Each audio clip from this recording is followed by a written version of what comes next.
Welcome. In this video, we will discuss about the imposition of Article 356. Now, this article or the subsequent result of this article which leads to precedent rule has been a controversial segment of Indian Constitution which many experts have shown that it is more towards the unitary feature of our constitution as opposed to the federalism.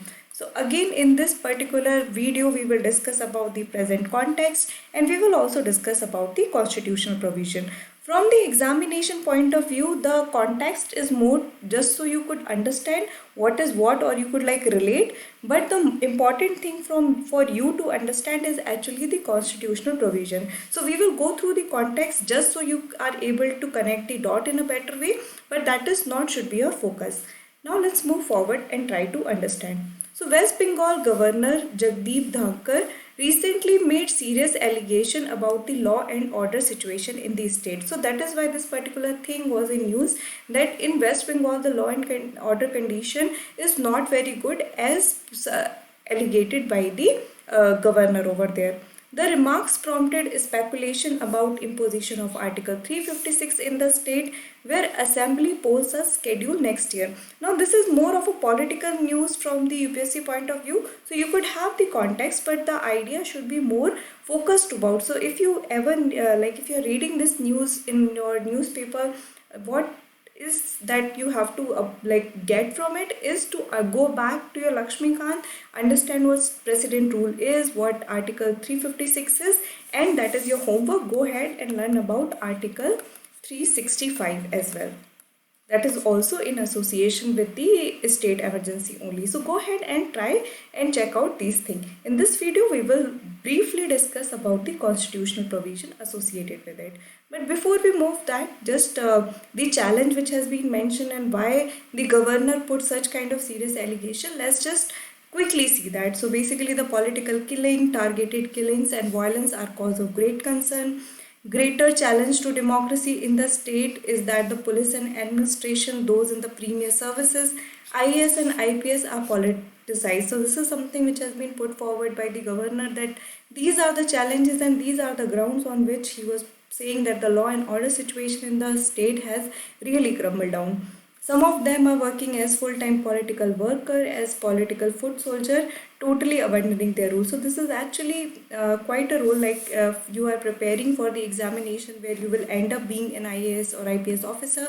So the idea, so we have the GS paper 4 in which we talk about the ethics, and there is a value in ethics that we specifically read, and that is the neutrality. So we have to, like, the bureaucracy is expected to maintain the neutrality during the time of political dominance. So this is something which is like supposed to be done, but what is happening there is what governor said is a different story. So these are few of the challenges on the ground which was mentioned by the governor. Now the focus of our video would be solely on the provisions in the constitution. Let's move forward. So what is the precedent rule in the Indian context? So Article 356 of the Constitution of India gives President of India the power to suspend state government and impose precedent rule of any state in the country.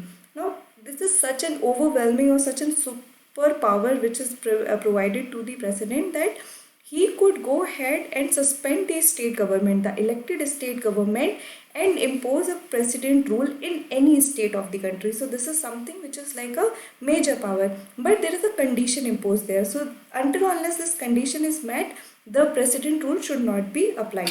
What is this condition? It is if he is satisfied that a situation has arisen in which the government of the state cannot be carried out in accordance with the provisions of the constitution. So this is the major condition which is mentioned in Article 356, is that yes, president can suspend a state government, but the criteria should be that the state government is no longer able to fulfill its duty in terms of how the Constitution of India has defined for them. So if they are not able to govern on the basis of the Constitution of India, then that is the provision through which the precedent rule could be invoked. It is also known as state emergency or constitutional emergency. So for the reference, we actually, in the case of emergency which is mentioned, like for the national emergency, the word only emergency is used. So on the other hand, for the case of the emergency over here, it is generally considered as a state emergency or a constitutional emergency as well.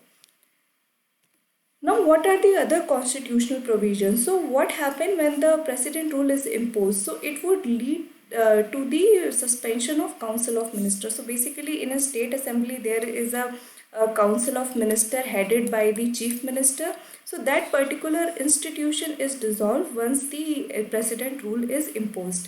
The state will fall under the direct control of union government, and the governor will continue to head the proceedings presenting the President of India. So such time governor will act on the behalf of the President of India, and he will be the one who will be presiding over it, and the law making power, even the subjects which are mentioned in the state list, they would be considered by the central government during the time of president rule in a state.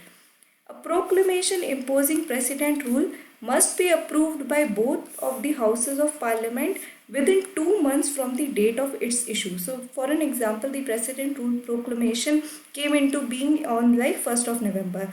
Then, within the 2 months period, the both of the houses, Lok Sabha and Rajya Sabha, are supposed to approve of that proclamation. So, like by the end of January, it should be passed, for an example, if the proclamation came in November. So that is the whole idea. Then the approval takes place through simple majority in either house, that is the majority of the members of the house present and voting. Now this is something interesting point, that it could be approved by simple majority in either houses, like either the Rajya Sabha or Lok Sabha. If they approve it by simple majority, then the approval is considered. On the other hand, there are different provisions for the case of national emergency. Go ahead and check. So before the national emergency, which was imposed during the time of Indira Gandhi in 1975, similar kind of rules exist for the national emergency. But then 44th Constitutional Amendment Act of 1978 made various provisions so that such kind of emergency could never be imposed on the democratic country like India. So that was one of the things. So go ahead in your Lakshmikant, try to see what are the conditions for national emergency. In case of a state emergency, you would need a simple majority of either houses. Initially valid for 6 months, the president's rule can be extended for a maximum period of 3 years with the approval of parliament every 6 months. So basically, its initial validity is 6 months. So if proclamation is approved by the parliament, it would be remaining valid for 6 months. Then it can keep on getting extended, but there is an upper limit. So till 3 years only it could keep on getting extended, and after that there has to be an election and elected government. So this is something which is specifically mentioned in the Constitution of India. There are certain other provisions also. For an example, under Article 356, President rule is imposed if President, upon the receipt of report from the governor of the state or otherwise. So this is an important point to remember, that President can impose President rule even without the consent or even without report from governor. So even if the governor of the state didn't report, President, if he feels that the state is not functioning in accordance with the constitution, he can declare the president rule. So he should be the one who is satisfied that a situation has arisen in which the government of the state cannot carry it out in accordance with the provision of the constitution.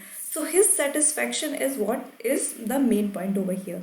A proclamation of president rule can be revoked by the president at any time by subsequent proclamation. So he is the one who imposed it, and though it required the approval from the parliament, it does not require any kind of approval for the withdrawal. So in case of revoking the president rule from any state, proclamation does not require the parliamentary approval. Now this is also an important point to remember, that for imposing president rule, the house should approve the proclamation within months, but for revoking the proclamation it could be done from the president itself, and it does not require the parliamentary approval. So these are the major provision of constitution with regard to article 356. Now the thing that you have to do is go back in your Lakshmikant, check all the provision which is there in the state emergency, try to understand, try to differentiate to how the national emergency, state emergency, as well as financial emergency have different provision in terms of how what constitution say about it. Try to make a difference and try to understand from that context. So I hope you have understood this video. If you have any doubt, feel free to drop a comment. Thank you.